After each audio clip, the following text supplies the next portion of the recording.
What's going on, Delmarva? I'm Spencer Tillis. I'm Kaylina Speakman. I'm Trayvon Miles. And this is the Delmarva Sports Insider, coming up in just a bit in today's episode.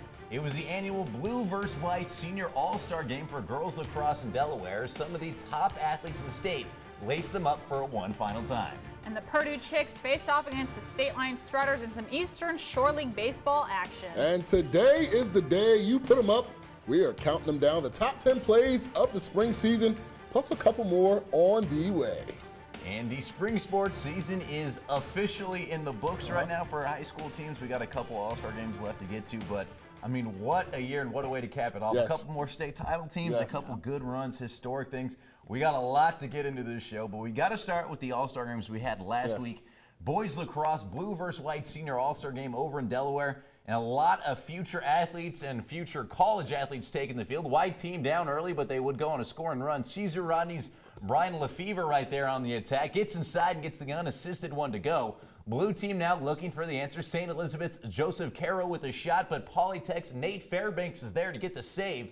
Then at the other end, it's Indian River's Josh Lucido taking the feed. He gets in front of the cage, and he finds the back of the net as well. And then check out this move by Lake Forest. Ben Moore shakes about 4 defenders and then goes ahead and sidesteps, gets inside. I didn't see that. That is a sweet goal right there. But the story of the game was Sally's Garrett Cannon. He was filthy all day long. The sick goal on the spin move right there. He would lead Team Blue to a 20-15 win.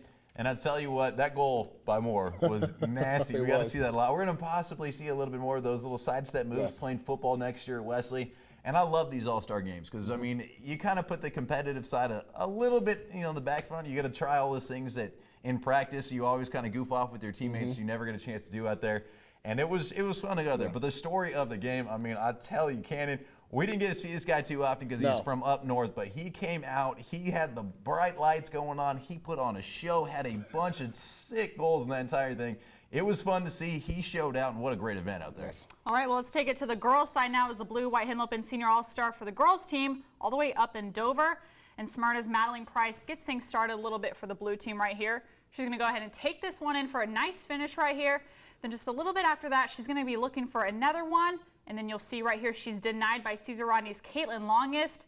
But the Blue team, they were not quite done just yet. They would go ahead and just draw up this free position shot right here. And Smyrna's Kayla Hint is able to put this thing away. And then over on the other in the white team, trying to make their move. We're going to see CR's Delaney still right here take the nice pass, just like she did over 200 times in her career as a rider. Wow. She's able to find the back of the net, and the Blue team wins this one 12-11 the final. And you know what? Smyrna straight just took over that All-Star game right here, as did Caesar Rodney. Touching on what you said, this is a very, very fun event. It's kind of their last hurrah in high school, and I think this game lived up to all the expectations. And it just goes to show that we're going to be losing a lot of talent next year. I do agree. Like you said, Delaney's still one of those premier players that we always see.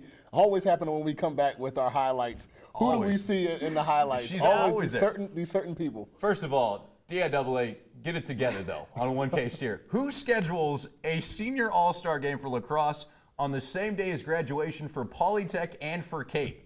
The two best programs in the entire state don't have the best players there. If you literally did a rundown of the list of the top 10 players, Cape you're and getting 9 between those two teams probably. The 9 best players in the state aren't going to be at a senior all-star game? Like, come on now.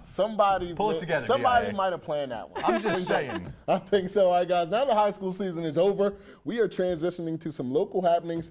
One of our favorites from last year, the Eastern Shore Baseball League, already back in full swing. Last night, the defending champions, the Purdue Chicks, were taking on the State Line Strutters. And the Strutters going to strike first here. Mike Turner hitting a screamer to short. That gets mishandled, and that allows former St. Mike star and Seagull Jordan Gow to score. Now, former Sussex Central pitcher Justin Mears on the mound for Purdue. He would allow 2 runs in the first, but settled in to get out of the inning before further damage.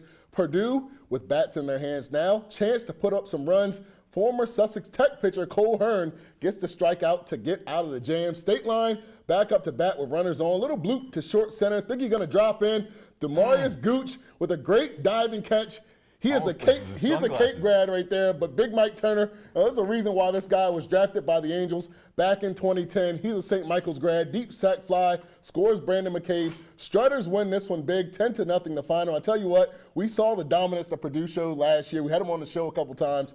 This is a different season. They lost 2 games all of last year. already 2-2 on the season. You would not believe both of those losses to the Strutters. You see what kind of roster the Strutters have, though. They have a bunch up a little bit. They brought some kids down this year, so I think it's going to be a long summer. I think Coach Craig Shreves does have some things up his sleeve, but as far as Purdue running away with this league like they did last year, definitely not going to be so. But I'm definitely excited to get back out there and see those guys. Oh, absolutely. You got to check out Strutters, too, because last year they did the similar thing. I mean, they were hot out of the gates, and then towards the end of the year, they kind of tailed off. So we'll see if they can keep all those guys around and kind of finish the strong way that they want to.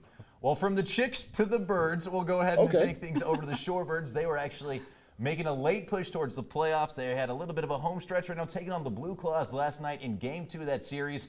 And the home team would, well, put on a show here early on. They'd come out firing. Gurion Grime, he's at the dish, sends that one deep to left for a RBI double as Alex Murphy comes around to make it 1-0. Back comes Lakewood, top 4 here when Divine Grulian gets into one. That'll be deep to right, good for an RBI double as Jose Pujols scores on the play.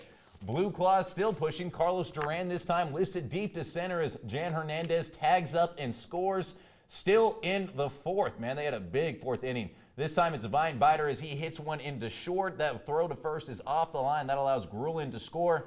And then the BlueClaws would go ahead and put this thing away. Demik Toshka right here with a sac fly of his own. That scores Josh Tobias as the Lakewood BlueClaws win Game 2, 6-3. Game 3 of that series is actually just now getting underway, so we'll have highlights of that later on tonight. But they need to win that one because that loss put them 5 games back with 10 games to go. You have to basically be perfect the rest of the way. But here's the thing. The minor leagues are a little bit forgiving. You start over at the second half of the year. So if they can win the first half, all the better. But if they can't, it's not the end of the world. They start fresh. They have a chance to try and win the second half of the year, make the postseason as it is. They got 4 All-Stars. They had probably another 2 guys that should have done it. They're a talented squad, so they'll have a chance. Let's root for the Shorebirds tonight just off the strength of those Lakewood names. So we I tried. If you're watching any Lakewood players, I'm sorry, man. I tried. All right, well, we're going to go ahead and take our first commercial break, but stick around because coming up next, we're going to talk Eagles minicamp. Stick around. I'm Jack Wheely. I'm a pitcher for Easton High School, and you're watching Delmarva Sports Insider.